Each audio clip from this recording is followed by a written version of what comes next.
नमस्कार, सत श्रीकाल, आदाब। मेरा नाम मनदीप पूनिया है। आज हम रेवाड़ी में हैं और रेवाड़ी में हमारे साथ योगेंद्र यादव हैं। योगेंद्र यादव पहले लोकसभा में देश में घूम रहे थे और अब हरियाणा में लगे हुए हैं। कल ये नारनौल में थे और अब भिवानी के लिए निकल रहे हैं। तो एक हिसाब से जो आदमी थोड़ा लोगों के बीच विचरता है, आंदोलनों में भी रहता है या फिर थोड़ी सी राजनीतिक समझदारी के हिसाब से समाज को समझ रहा होता है, उसके पास कुछ ज्ञान इकट्ठा होता चलता है। तो हम उनसे जो इन्होंने थोड़ा बहुत अपने झोले में डाल लिया उसको थोड़ा निकलवाने की कोशिश करेंगे और जानेंगे कि हरियाणा का इलेक्शन किस तरीके से हम समझे, क्या हो रहा है, नंबर गेम से हटके भी किस टाइम पे हरियाणा इलेक्शंस में क्या चीज़ें, क्या नए रुझान बनकर उभर रहे हैं।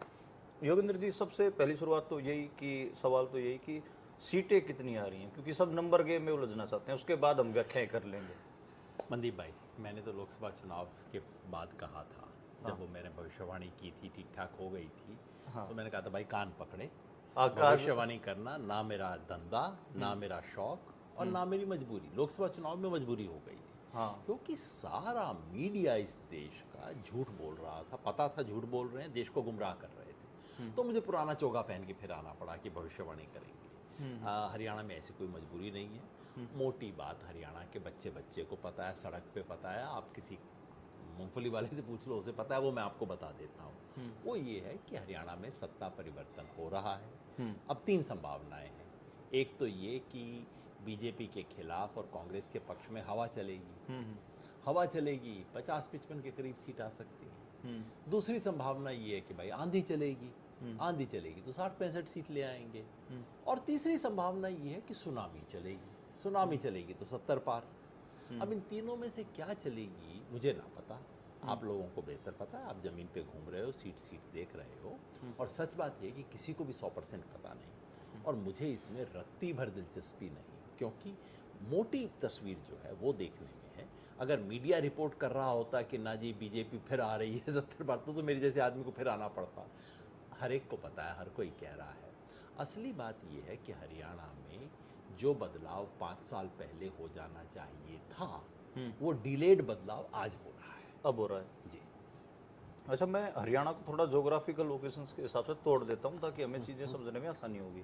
दिल्ली से एक सड़क निकलती है मुंबई के लिए, जयपुर के लिए, यानी कि जो NH8 है, GT रोड हमारी। GT रोड तो हम उसको बोलते हैं, जो पेशोर तक जाता है, पुराने वाला जर्नैली सड़क। जी। इस NH8 की बात करें तो इस पे गुड़गांव पहला जिला आता है। अच्छा जी। फरीदाबाद इसके लगती हुई बाजू है। मेवात, नूंह, फिर रेवाड़ी, महेंद्रगढ़। ये सड़क घुस जाती है राजस्थान में। राजस्थान में अभी 2023 में बीजेपी आई है। लोग जो राजस्थान को जाने वाली सड़क है, इसको हरियाणा में जब जहाँ से गुजर रही है, इसको भी कह रहे कि ये बीजेपी, जैसे राजस्थान में जाके बीजेपी में समुद्र है ना, उसमें गिरेगी। तो ये जो नदी है ये यहाँ पे भी बीजेपी में ही है। क्या लग रहा है कि लोग कह रहे हैं कि ये दक्षिण हरियाणा में बीजेपी का बहुत बड़ा बवाल है, 17-18 सीटें तक लोग गिन ले रहे हैं। इसमें कोई शक नहीं है कि दक्षिण हरियाणा पिछले 10 साल में बीजेपी का एक गढ़ के रूप में साबित हुआ है। 2014 में भी, 2019 में भी। 2019 में तो अगर बीजेपी को बचाया तो दक्षिण हरियाणा नहीं बचाया। यहाँ पे 11 सीट ले आए, नहीं तो मतलब क्या हालत बनती इनकी। जो 3 जिलों की 11, इनमें से 9 सीट और बाकी 1-2 सीट बाहर लेके आए। लेकिन अब हालात वो नहीं है। राजस्थान का आप 2023 का चुनाव सिर्फ ना देखो, आप 24 में लोकसभा में क्या हुआ वो भी देख लो। 11-12 सीटें है ना। तो ये जो इलाका है, यहाँ एक बदलाव आया है। बीजेपी यहाँ क्यों स्ट्रांग थी? स्ट्रांग इसलिए थी कि बीजेपी ने शुरू में ये इम्प्रेशन बनाया कि भाई इससे पहले की जो कांग्रेस सरकार थी वो तो खाली रोहतक वालों के लिए चला करती थी। अब सही था गलत था, लेकिन बीजेपी ने इम्प्रेशन बनाया लोगों के मन में, और कहा SYL आपके लिए लेके आएंगे, क्या क्या बड़ी बातें की। और उसके बाद असली जो काम किया जो 2019 में था, वो 35-1, यानी कि जाटों के खिलाफ सारे नॉन जाट समुदाय को खड़ा करना। ये बीजेपी ने बड़ा प्रभावी तरीके से लामबंदी की। अब वो करते करते अब लोग छिक लिए कि भाई कितने टाइम तक आप करोगे ये काम। दूसरा, अब लोगों को ये भी दिखने लग गया कि यहाँ पे आप अहीरों के कान में कानाफूसी करते हो, अरे जाट ने ये कर दिया, जाट ये करेगा, जाट वो करेगा। और जमुना पार करते ही उत्तर प्रदेश में आप यादवों के बारे में यही काम कर रहे हो। कि यादवों ने उत्तर प्रदेश लूट यादवों ने लिया। ये कर दिया, गुंडागर्दी की, ये वो, और यही नहीं, एनकाउंटर किसका हो रहा है? मंगेश यादव वाला मामला क्या है, इस इलाके में बहुत चला है अच्छा। कि भाई 4-5 अपराधी थे, हाँ। एक को गोली मार दी, दूसरे का आपने अच्छे से आत्मसमर्पण करवा लिया, क्योंकि वो तो राजपूत था, ये था यादव। तो ये बात अब लोगों को दिखने लगी है कि भाई ये तो धंधा है, यहाँ यादव को, यहाँ जाट को विलेन बना दो, वहाँ यादव को विलेन बना दो, कहीं हिंदू मुसलमान बन गया तो क्या ही कहने, और कोई ना मिले तो कुकी और मितई के अंदर करवा दो। तो अब ये जो इलाका है, 3 जिले आप इसके पकड़ लीजिए, महेंद्रगढ़, रेवाड़ी और गुड़गांव, इसके 11 में से 9 सीटें पिछली बार बीजेपी को थी। अब आप किसी भी व्यक्ति को यहाँ बैठा लीजिए, 11 में से 6 सीट कम से कम कांग्रेस को देगा, कोई 6, कोई 7, कोई 8, किसी भी तरह से, मैं उस चक्कर में पड़ना नहीं चाहता। लेकिन यहाँ पे जिस बीजेपी का जो गढ़ था, वहाँ कम से कम 4-5 सीट उसकी जा रही है। मेवात में खैर इनका कोई चांस ही नहीं था। फरीदाबाद में भी अगर आप लोकसभा चुनाव देखो तो पलटना शुरू हो चुका था फरीदाबाद पलवल। तो सारे को अगर आप मिला के देखो तो सिर्फ इस इलाके में बीजेपी को 10 सीट का कम से कम नुकसान हो रहा है 2019 से। और 2019 में थी कितनी? 40 तो सीट थी। 40 में 10 का नुकसान तो यहीं पे हो रहा है उनको। तो ये जो पुराना, अब जरूर है कि बीजेपी फिर अब आखिरी दिनों के अंदर वही जाटों के खिलाफ लामबंद करना, ये वो, और हिंदू मुसलमान करना है, तो स्टैंडर्ड खेल है इनका। लेकिन उस तरह से वो खेल अब चल नहीं रहा। बीजेपी का इलेक्शन उठ नहीं रहा, अगर मैं देसी भाषा में कहूँ जी। तो वो जो उठना होता है, वो एक जो नैरेटिव जो लेके लोगों में जा रहे हैं उसको लोग रिसीव नहीं कर रहे, एक बैरिगेटिंग कर रहे हैं। अब देखो ना, यहाँ अमित शाह आते हैं, हाँ, कहते हैं अग्निवीर को हम पेंशन वाली पक्की नौकरी देंगे। अरे भाई, हाँ, 20 साल की नौकरी उसको मिल रही थी, वो छीन ली। वो करके तो तुमने 4 साल की ठेके की कर दी, और आप कहते हो कि ठेके की नौकरी खत्म होने के बाद परमानेंट, मतलब किसको उल्लू बना रहे हो आप? क्या बात कर रहे हो? कहते हैं राहुल गांधी कह रहे हैं रिजर्वेशन खत्म करेंगे। अब इतना बड़ा झूठ बोलने का कोई मतलब, कोई सिर पैर नहीं, कोई तुक नहीं। यहाँ पे आके कह रहे हैं कांग्रेस की रैलियों में पाकिस्तान के नारे लग रहे हैं। अरे भाई, मेरे को तो दिखा दे हरियाणा में कोई जगह जहाँ कोई पाकिस्तान का नाम ले रहा हो। तो जनता को भी इतना उल्लू आप नहीं बना सकते, जनता भी देखने लग गई है। तो ये जो इनकी झूठ की सरकार, लूट की सरकार और फूट की सरकार, ये जो तीनों चीजें हैं, अब जनता को इसका चेहरा दिखने लग गया है। अच्छा, दूसरी बेल्ट की तरफ बढ़ते हैं। एक जर्नैली सड़क निकलती है दिल्ली से, पेशोर तक जाती है, लेकिन हम अब अगर उसको दिल्ली अमृतसर हाईवे मान ले तो ज़्यादा ठीक है। जर्नैल जीटी रोड पे भी ये माना जाता था कि बीजेपी का ठीक ठाक प्रभाव रहा है। कुरुक्षेत्र और अंबाला की जो 18 विधानसभा सीटें हैं उनमें उन्होंने अच्छा परफॉर्म किया 2019 में। और ये कहा जा रहा था कि सोनीपत जैसी शहरी सीट हो गई, पानीपत शहर है, करनाल भी शहर है, तो शहरी सीटों पे भी बीजेपी अपने ठीक ठाक वोट निकालेगी और जिताऊ कैंडिडेट उनके जीतेंगे। जीटी रोड बेल्ट पे, मतलब एक मेरा आकलन है, मैं थोड़ा ज़्यादा उधर विचरा हूँ, ज़्यादा घुमा हूँ, कि सबसे बड़ा नुकसान हरियाणा में अगर उनको कहीं हुआ है तो वो कुरुक्षेत्र और अंबाला लोकसभा की 18 विधानसभा सीटों पर हुआ है। आपका ओवरऑल, आप कैसे जो जीटी रोड बेल्ट है उसको कैसे देखना चाहोगे? हालांकि उन्होंने सीएम बदला, करनाल से बदला, तो वो जीटी रोड बेल्ट से देने की कोशिश की है। नैरेटिव के तौर पे भी जीटी रोड बेल्ट को, भाई दिक्कत तो ये है कि सीएम अपनी सीट में फंसा हुआ है, लाडवा में। लाडवा में फंसा हुआ है सीएम तो। हाँ। तो वो बाकियों को क्या जिताएगा? जीटी रोड एक जमाने में, आपको तो ध्यान होगा, पता नहीं ध्यान है नहीं, आज से 20-25 साल पहले बीजेपी को जीटी रोड पार्टी कहा जाता था हरियाणा में। यही नाम चला करता था, जीटी रोड की पार्टी है ये तो। चूंकि जीटी रोड एक तो ज़्यादा अर्बन है, दूसरा पंजाबी समाज की वहाँ ज़्यादा प्रेजेंस है, और जिसे हरियाणा में अगड़ा बहुत कम है संख्या में, लेकिन वो अगड़े की थोड़ी ज़्यादा उपस्थिति इस जीटी रोड पे है। इन सब चीज़ों की वजह से बीजेपी का यहाँ थोड़ा बहुत जितना भी असर रहा है, बीजेपी का इसी इलाके में असर रहा है। और इस इलाके की वजह से भी बीजेपी बची थी पिछली बार, क्योंकि बाकी जो सेंट्रल हरियाणा है वहाँ तो साफ हो गए, खाली हो गया था। तो यहाँ पे भी आप फिर लोकसभा चुनाव में देख लो, डाउन आनी शुरू हो गई थी, हालांकि बीजेपी ने कुछ बचाया था। मेरी अपनी समझ ये है कि लोकसभा चुनाव के बाद बीजेपी को जितना नुकसान हो रहा है वो इन 2 बेल्ट में हो रहा है, जीटी रोड और साउथ हरियाणा। क्योंकि सेंट्रल में जो नुकसान होना था हो लिया, बहुत ज़्यादा और नुकसान हो नहीं रहा, बचा नहीं कुछ। मगर जहाँ बीजेपी को 2-4 कुछ सीट आ सकती थी वहीं पे नुकसान ज़्यादा हो रहा है, और ये बीजेपी के लिए बहुत खतरे की बात है। तो आप बिल्कुल ठीक कह रहे हो। मैं खुद अम्बाला और उधर ज़्यादा घूमा नहीं हूँ, लेकिन जितना भी दोस्तों से बात हो रही है वो कह रहे हैं सपा चट हो रही है यहाँ तो बीजेपी। और अगर ऐसा कुछ भी होता, सपा चट आप ना भी मानो, मगर अगर बीजेपी उस इलाकों में जीत हासिल नहीं करती तब तो कोई चांस ही नहीं है बीजेपी का आने का। और सरकार नहीं बना कर। तो इसलिए जो मोटी बात मैं कह रहा हूँ कि देख भाई, इस प्रदेश की जनता ने बदलाव का मन तो बना रखा है ना। और जो हरियाणा का शहरी इलाका है, ये कोई महाराष्ट्र के शहरी इलाके जैसा नहीं है। बिल्कुल। हरियाणा के जो शहर भी हैं, अगर आप गुड़गांव का एक छोटा सा हिस्सा छोड़ दो, तो हरियाणा के फरीदाबाद का एक छोटा सा हिस्सा छोड़ दो, हरियाणा के शहर क्या हैं कि वो गांव के लोग आके गांव की संस्कृति लेके शहर में कोठी बना के बैठ गए हैं। और बाकी मंडी के चार चीजें जमा हो गई हैं, मंडियां ही हैं, मंडियां हैं।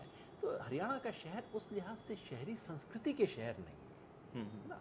वो फर्क है हरियाणा में और दूसरों में। इसलिए सिर्फ ये है कि इसकी सामाजिक पृष्ठभूमि जरूर अलग रही है, लेकिन अब जो बाकी चीज़ें की हैं बीजेपी, जब भ्रष्टाचार का सवाल है, वो शहर को भी उतना ही परेशान। अब लोग कहते हैं भाई पहले जो 2000 में काम होता था, भ्रष्टाचार पहले भी था। कोई कह दे पहले वाले दूध के दूल्हे थे तो झूठी नहीं बात थे। होगी।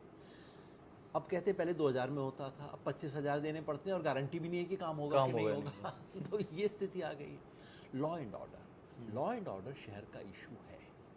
और जिस तरह की घटनाएं प्रदेश में हो रही हैं, तो लोगों को लगता है तो लॉ एंड ऑर्डर नहीं संभाल सकते ये लोग, तो ये स्थिति है। और ये जो अपना फैमिली आईडी और ये सारा प्रॉपर्टी आईडी है, हाँ। इसके चक्कर में शहरी गरीब भी बहुत परेशान हुआ है। इन सारी चीज़ों का असर सिर्फ गांव में नहीं, शहर में भी है। तो ये जीटी बेल्ट जो एरिया हम बता रहे हैं, इस एरिया में भी इसका असर हुआ है। अच्छा, सेंट्रल हरियाणा की बात करें, साफ तो पिछली बार ही हो गया था, लेकिन एक ज़रूरी बात ये आती है कि जो लोकदल फोर्सेस थे, जो कि एक हिसाब से समाजवादियों के पुराने अलाए, और जब पूरा मूवमेंट कोई भी एंटी कांग्रेस जो खड़ा हुआ, उसमें एक हिसाब से 70, 80, 90 के दशक में सेंट्रल हरियाणा में जो फोर्स थी, ताकत थी लोकदल, जिसमें ताऊ देवीलाल उसको लीड करते थे ज़्यादातर, उनका एक हिसाब से गायब होना, और दूसरा ये भी कि क्रेडिबिलिटी पे भी सवाल। और हरियाणा जैसे इलाके की जिसमें जो रीजनल फोर्स को, मतलब मेरे को तो लगता है कि रीजनल फोर्स की बात ही नहीं, दो नेशनल पार्टियों के पाले में गेंद चला जाना बिल्कुल, और तीसरे धड़े का मौजूद ना होना खतरनाक। इस चुनाव की एक खासियत हो रही है। खासियत मान रहे हो या फिर इसकी दिक्कत मान रहे हो? अच्छाई बुराई दोनों है इसमें। पहले हरियाणा में क्या था, जैसे पिछले चुनाव में आप देखें, हरियाणा में बीजेपी कांग्रेस दोनों का वोट आप जोड़ दो, दोनों का वोट जोड़ के 65% के करीब बन रहा था। इस चुनाव में मुझे लग रहा है दोनों का वोट मिला के 80 के पार चला जाएगा। तो यानी कि ये जो अन्य ताकतों की जो प्रेजेंस थी, और केवल हरियाणा में नहीं हो रहा, यही कर्नाटका में हो रहा है, राजस्थान में एक जमाने में पूरी जो ईस्टर्न बेल्ट थी, यहाँ पे बीजेपी कैंडिडेट नहीं खड़ा करती थी। अब तो हम सुन के आपको हैरानी होगी, ये सन 1990 तक यहाँ पूरे ईस्टर्न राजस्थान में बीजेपी के पास कैंडिडेट नहीं होते थे। ये बिल्कुल जनता दल का इलाका था, वहाँ से वो ख़त्म हो गई है। तो ये पूरे देश में जो एक तथाकथित राष्ट्रीय पार्टियों का जो कंसंट्रेशन हो रहा है, ये शायद बहुत भली चीज़ नहीं है। लेकिन इस चुनाव में ये तो तय है कि ध्रुवीकरण हो गया दो पार्टियों में। जजपा तो हो गई ख़त्म, और उस पर कोई आंसू बहाने वाला भी हरियाणा में आपको ना मिलेगा। नहीं मिलेगा, और जमानत जब्त पार्टी बोल रहे हैं। हाँ, तो और मैं सच कहूँ, मैं देखो किसान आंदोलन का आदमी हूँ, इससे तो मेरे कलेजे को ठंडक पहुँचती है कि ये तो ख़त्म हुई। जो इन्होंने भूमिका अदा की, किसान का वोट लेके तुम आते हो, बीजेपी के खिलाफ पता नहीं क्या क्या बड़े भाषण दे के आते हो, किसान समुदाय तुम्हारे को सर माथे पे रख के लाता है, ताऊ देवलाल की छवि बता रहा था, उसी किसान के साथ गद्दारी करते हो, है ना। तो ये तो हरियाणा की जनता ने, मतलब जो मेरी खबर है, आपको बेहतर होगा कि दुष्यंत अपनी सीट पे नंबर 3-4 पे चल रहा है, चौथे पे चल रहा है। ये मतलब समझदार लोग बता रहे हैं, मेरी कोई एक्सपर्टीज नहीं, मैं गया हूँ। तो ये तो जिसको कहते हैं ना पोएटिक जस्टिस, ये तो हो गया। और ये तो मतलब अगली बार से ये तो समझ आ गया कि किसानों के साथ गद्दारी करने वाले की क्या हश्र होगा, ये इस चुनाव में दिख जाएगा। वो तो हुआ बहुत अच्छा। अब पता नहीं क्यों भाई चंद्रशेखर रावण भी डूबती नैया के ऊपर सवार हो गए, हो सकता है कोई और व्हीकल मिला ना हो तो उसमें जुट गया है। इनेलो ख़त्म नहीं हुआ है, मगर जो जेजेपी के ख़त्म होने से जो इनेलो को उसका हिस्सा मिलना चाहिए था, जो मान लो ओवरऑल लोकदल परिवार का जो वोट था, वो वोट घटता जा रहा है, लगातार घटता जा क्यों रहा है। गोपाल कांडा भी एक कारण है, सिरसा में उनसे अलायंस कर लिया, उसने झंडा फहरा लिया। क्या तो छवि है उसकी, मतलब कैसे कैसे लोग राजनीति के अंदर आ जाते हैं। सारा समाज, सारी दुनिया जानती है गोपाल कांडा का क्या बैकग्राउंड है। वो घटना किसी को भूली नहीं होगी। मैं तो बोलते हुए भी मेरे को लज्जा आ रही है। वो लोग राजनीति में आ रहे हैं, बीजेपी गले लगा रही है, कल कहते हैं कि नहीं हमारे साथ नहीं है, अगले दिन अपना कैंडिडेट विड्रॉ कर लेते हैं। क्या खेल चल रहा है। तो खैर जो ये लोकदल का ओवरऑल था वोट, वो कुल मिला के वोट श्रिंक कर रहा है। और लोकदल जो एक तरह से किसान की खांटी राजनीति करने वाली पार्टी थी, दिक्कत यह है कि इन्होंने किसान की खांटी राजनीति बंद कर दी।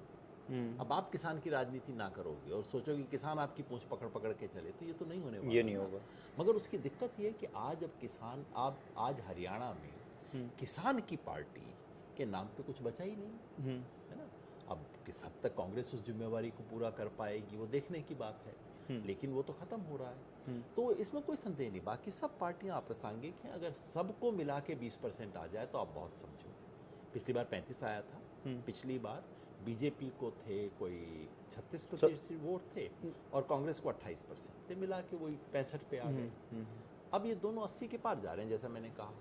और आम आदमी पार्टी को 2-4 सीटों पे कोई कैंडिडेट उनका पर्सनल अपने वोट ले आए तो ले आए। पार्टी का तो मेरे को 5-7 हज़ार वोट भी कहीं दिखाई नहीं दे रहा। अब पंजाब के पास 1-2 कॉन्स्टिट्यूंसी में ऐसा कहते हैं, थोड़ा डबवाड़ी में अच्छा वो गदराना वो आदमी थोड़ा स्ट्रॉन्ग है वहाँ पे, बाकी कैंडिडेट है। यहाँ रेवाड़ी में भी सतीश काफी मेहनती आदमी है। तो मतलब वो पर उसका पर्सनल वोट है, पर्सनल वोट आम आदमी पार्टी का तो ठप्पा है, वोट उसका पर्सनल है। तो इसलिए ये तो बात स्पष्ट है कि हरियाणा की राजनीति अब बिल्कुल दो ध्रुवीय राजनीति बन गई है। अच्छा, सेंट्रल हरियाणा जैसे कहते हैं कि जो टिकरी बॉर्डर था भादरगढ़ से लेकर डब्बुवाड़ी तक, मतलब दोनों पास से कुछ नहीं मामला है, लेकिन इसमें एक चीज जो कांग्रेस का टिकट डिस्ट्रीब्यूशन था उसमें कई लोगों के कान खड़े हुए। उसमें कैंडिडेट्स को भी, ऐसे ट्रेडिशनल कैंडिडेट्स को भी टिकट मिला, सिटिंग गेटिंग वाला भी मिला। तो एक निर्दलीय भी लोग बहुत सारे सीटों पे खड़े हुए हैं क्योंकि टिकट दावेदार कोई और था, टिकट किसी और को मिल रहा है, कान खड़े हो रहे हैं। दूसरा कुमारी शैलजा का फिनोमेना, तो कुछ मतलब जो ये था पूरा कि कांग्रेस में भी ये दिखा कि जो इंटरनल चीज़ें थी वो ढंग से टैकल नहीं हुई और हुड्डा गुट को बहुत ऐसे हवा दी गई। और जो कैंडिडेट आए उनकी एंटी इनकम्बेंसी ठीक ठाक है, फिर भी लोग जिता रहे हैं। बहुत सारे ऐसे हैं जिनके ऊपर अलग अलग किस्म के आरोप भी हैं, जो जांच एजेंसियां जांच भी कर रही हैं, कई तो 1-2 तो जेल में ही थे, और ऐसी एक लंबी फहरिस्त है। तो आपको अच्छा, दूसरा मैं इसमें ही जोड़ दे रहा हूँ कि क्या आपको लगता है कि जो उम्मीदवार उतरे हैं उनका वो आइडियोलॉजिकल, मेरे को लगता है कि वो आइडियोलॉजिकल बैंक करप्ट हैं। वो अभी भी बहुत छोटी तिकड़मों में ही राजनीतियां सांस ले रहे हैं। जो इंडिया अलायंस का आप लोगों ने जो भारत जोड़ो यात्रा, भारत जोड़ो अभियान का जो आपने एक लंबा चौड़ा एक बड़ा परिप्रेक्ष्य तैयार किया था, उसके साथ वो ट्यूनिंग नहीं कर रहे, उनका वो कोई लेना देना नहीं है। देखो भाई, आइडियोलॉजी की बात तो आप सिर्फ कांग्रेस की ना करो और सिर्फ हरियाणा की ना करो, वो तो पूरे देश में है इस वक्त। अगर आइडियोलॉजी की पार्टी या गैर बीजेपी पार्टियां आइडियोलॉजी की राजनीति करती तो आज देश की हालत थोड़ी होती जिसके अंदर हम हैं। तो आइडियोलॉजी की बजाय शुद्ध येन केन प्रकारेण चुनाव जीतने की राजनीति होती है, और उसमें आप सिर्फ कांग्रेस का ना कहो, सब पार्टियों के साथ यही स्थिति है। बीजेपी वालों की कम से कम एक नफरत की आइडियोलॉजी अंदर से हुआ करती थी, नफरती थे बहुत अंदर से, दिल से। अब वो भी इनकी आदि निकल गई है। ये भी, इनमें भी ऐसे लोग हैं कि कल को इनको कुर्सी दे के इनसे काबा की पूजा करवा लो वो कर देंगे, इधर करवा लो राम मंदिर की वो कर देंगे। तो हमारे देश में राजनीति में विचार का क्षय हुआ है, चारों तरफ हुआ है। कांग्रेस उसकी सबसे बड़ी शिकार रही है। और आज जो कोशिश हो रही है राहुल गांधी की तरफ से, कांग्रेस के कुछ नेताओं की तरफ से, वापस उस आइडियोलॉजी को इंजेक्ट करने की, ये काम रातों रात तो होगा नहीं, बहुत लंबा काम है। और हरियाणा के इस चुनाव में जो चयन हुआ है, जो कुछ भी है, तो सीधा मतलब कौन जीता, विनेबल वाला मामला था। कौन जीत सकता है, और आप जानते हैं जीतने की क्या क्या शर्त होती है। उसके अंदर आपकी जात बिरादरी भी देखी जाती है, आपका पैसा भी देखा जाता है, आपकी पहचान और आपकी दखल भी देखी जाती है। मैं समझता हूँ यही सब आधार रहे। मैं सच कहूँ तो मुझे ऐसा लगता था कि जितना घमासान हुआ उससे ज़्यादा होगा। एक बार पार्टी जीतने वाली स्थिति में आती है ना, तो घमासान होता है खूब खूब होता है। हाँ। और सिर्फ कांग्रेस में नहीं, बीजेपी में भी खूब होता है। जितना मैंने अपेक्षा की थी या समझिए आशंका मेरे को थी, उससे कम हुआ। मैं भी मानूं तो है ना? उससे 50% भी नहीं उससे हुआ, कम। 40% हुआ। मुझे तो लगा था कि हरियाणा में 50 बड़े रेबल खड़े हो जाएंगे। मेरे को भी लगा था कि 50 इंडिपेंडेंट खड़े होंगे, लेकिन ऐसा हुआ नहीं। 20 एक खड़े हुए हैं कांग्रेस के, 15 इसके मुकाबले में बीजेपी के भी खड़े हो गए हैं। तो भाई फिर तो फर्क ना बचा ना, 20 आपके हैं 15 इसके हैं, तो क्या बड़ी बात हो गई है। उतना नहीं हुआ। शैलजा जी वाला मुद्दा उठा, और उस एक तो शैलजा जी का सवाल है, लेकिन दूसरा उसके पीछे एक बड़ा सामाजिक सवाल है। वो तो है ना? हाँ। तो शैलजा जी ने कुल मिला के बाद में एक पॉलिटिकल मैच्योरिटी वाला बयान दिया और चीज़ को एक तरह से ढक दिया गया है, जो कि बहुत समझदारी उन्होंने दिखाई है। लेकिन अंततः जो सामाजिक सवाल है कि क्या सत्ता कुछ चंद भूस्वामी जातियों के हाथ में रहेगी, यस, या कि पूरे समाज में, मतलब हरियाणा में केवल हम जाट समाज का जिक्र करते हैं, 24-25% जाट है, तो भाई 20% दलित है हरियाणा में। बिल्कुल। ना? तो दलित की हिस्सेदारी का सवाल जो है, उस सवाल को आप नकार नहीं सकते जी। है ना। और जब भी कांग्रेस की सरकार बनती है तो एक महत्वपूर्ण सवाल होगा, और उसके साथ इस बार ये दूसरा सवाल और जुड़ा है कि दलित में जो वर्गीकरण का सवाल आया है, उसको भी आप दबा नहीं सकते हरियाणा। सिर्फ एक इंटेलेक्चुअल मैं कहूँ कि जिसने इसके ऊपर लिखा हो तो आप ही थे, बाकी तो सबको ऐसे क्या बोलते हैं, सांप सूंघे हुए थे, सब चुप रहना चाहते थे। हाँ भाई, मैं 20 साल से घूम रहा हूँ, ये मेरा सब कुछ जर्नी सिर्फ कोई राजनीति में आने से शुरू नहीं हुई है। 20 साल से मैं वाल्मीकि समाज के बीच में घूम रहा हूँ, डिनोटिफाइड ट्राइब, सांसी, सपेरा, इन सब डे, से मिलता हूँ, बाजीगर। देखता हूँ, इन सब से किया है। हाँ। और कोई मेरे को कह दे कि भाई इनको अलग से नहीं मिलना चाहिए हिस्सा, भाई मेरे को प्रमाण दिखा दो, मेरे साथ आके घूम लो, मैं तो घुमा हूँ भाई। मैं भी आपके साथ तो सच बात बोलनी चाहिए इसके अंदर। ये कैसे हो सकता है कि हम बाबा साहब की भाषा तब तो बोलें जब ये हो कि भाई जो अगड़ी जातियों के बरक्स दलित कितना पिछड़े हुए हैं, लेकिन जब दलित के अंदर दो हिस्से हों उसमें हम अचानक बाबा साहब की भाषा को छोड़ दें और बोलें कि ये तो एकता टूट जाएगी, हो जाएगा, आप चुप तो हो मैंने जाओ। तो एक व्यक्ति को मजाक में अपने साथी को बोला कि मेरे भाई, इस वक्त तुम्हें पता है तुम क्या कर रहे हो? वो यही बोल रहे थे एकता टूट जाएगी ये सब। मैंने कहा तुम ना वो कर रहे हो जो गांधी जी ने पूना पैक्ट में किया था। अम्बेडकर इस साहब। वक्त तुम गांधी की भाषा बोल रहे हो, तुम्हें पता है तो तुम बोल लो, मैं तो गांधी का भक्त हूँ, तो तुम ये कर रहे हो, गांधी की भाषा बोल रहे हो, तुम देख लो ठीक कर रहे हो कि नहीं कर रहे हो। तो ये दलित के अंदर भी सवाल उठेगा। और एक तीसरा सवाल जो हरियाणा में प्रभावी रूप से उठा नहीं है लेकिन उठना चाहिए, वो है BCA का। BCA का, बिल्कुल। क्योंकि BC के नाम पर फिर वही भूस्वामी जातियां आ जाती हैं, जो सचमुच का BC है। अहीर आगे, गुज्जर आगे, सैनी, ये सब थोड़ा सा, ये सब थोड़े से संपन्न समाज है, कंबोज, जमीन है इनके पास, वो है।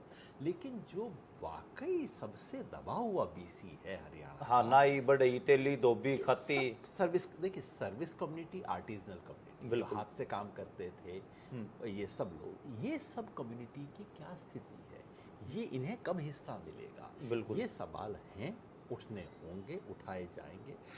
तो मैं समझता हूँ कि हरियाणा में अब इन सब बड़े सवालों को उठाने का वक्त है। कि आपके साथ बात करने का एक सुख ये है कि सिर्फ गणित करने की जरूरत नहीं। हाँ। तो ये तो ठीक है, सारा टाइम यही चलता रहता है, भाई 50 आएंगे, 60 आएंगे, 70 आएंगे, अरे जितनी मर्जी आ जाए, सरकार तो बन रही है ना। और असली सवाल ये है कि क्या हरियाणा का चरित्र बदलेगा, क्या हरियाणा की सत्ता का चरित्र बदलेगा, क्या सत्ता में भागीदारी होगी, क्या वो सवाल उठेंगे। जैसे राहुल गांधी 36 बिरादरी की सरकार बनेगी, क्या वो सच में 36 बिरादरी की होगी? अब ये चुनौती है, ये बिल्कुल हरियाणा के लोगों का, जिस हम इस वक्त दक्षिण हरियाणा में बैठे हैं, यहाँ के लोगों के मन में बीजेपी के लिए प्रेम नहीं है, लेकिन मगर आशंका उनके है, मन में डर यही है कि भाई रोहतक की चौधराट चलेगी। हाँ, ये आशंका है, ये आशंका है। ये सिरसा में भी मैंने सुना लोगों अब से। कांग्रेस को, अब सिरसा को अगर आशंका है तो मतलब हाँ, रेवाड़ी महेंद्रगढ़ की तो बात आप अलग ही कर दो। अब राहुल गांधी को और कांग्रेस की लीडरशिप को इस आशंका का जवाब देना होगा। इसको निर्मूल सिर्फ भाषण में नहीं, बाद में अपने काम से साबित करना होगा कि भाई ये आशंका निर्मूल है, हम सबकी सरकार चलाएंगे। ये चुनौती है। तो मैं इन बड़े सवालों में मुझे दिलचस्पी है कि यहाँ जो हरियाणा की एग्रीकल्चर का ट्रांजिशन होना है, पंजाब में बिल्कुल डेड एंड पे पहुंच चुकी है और हम हरियाणा में उसकी नकल करते हुए ठीक उसी डेड एंड की तरफ जा रहे हैं। क्या हरियाणा की कृषि अलग तरह की कृषि बन सकेगी, ट्रांजिशन करने में मदद मिलेगी, या कि किसान उसके बाद वैसे ही रोए पीटेगा जैसा पंजाब का किसान आज की स्थिति में पहुंच गया है? इन बड़े सवालों पे चर्चा करने का वक्त है। तो ये जो सारे गहरे सवाल हरियाणा के हैं, उस गहरे सवालों की तरफ ये प्रदेश बढ़े, ये मैं चाहता हूँ। अच्छा, इसको सारे को ख़त्म करते हैं, आपको भी जाना है और ओम प्रकाश जो हैं उनकी सभा आप भिवानी में रहेंगे। जी जी, वो भी भिवानी जा रहा हूँ। हाँ, और बहुत मन है मेरा उस सीट में भाई कि वो आदमी जीते। मैं जमीन का संघर्ष करने वाला आदमी है, हमारे साथ शाहजहाँपुर में खड़ा हुआ था वो आदमी है। और बाकी तो राजनीति में सब कुछ होते रहते हैं, कभी कभार कोई अच्छा आदमी भी जीत जाए तो अच्छा रहेगा ना। तो बिल्कुल आज उन्हीं का मैं करने जा रहा हूँ प्रचार। आखिरी में बस ये मेरे को थोड़ा सा बता दीजिए कि मान लो कि हम तो ग्राउंड पे शाव भाग रहे हैं, ऐसे रिपोर्टिंग कर रहे हैं, तो बहुत सारी चीज़ें नहीं देख पा रहे। थोड़ा मैं मतलब जेन्युइनली ये समझना चाह रहा हूँ कि इस पूरे इलेक्शन से क्या सीख हमें मिले और दूसरा आगे का रास्ता क्या हो।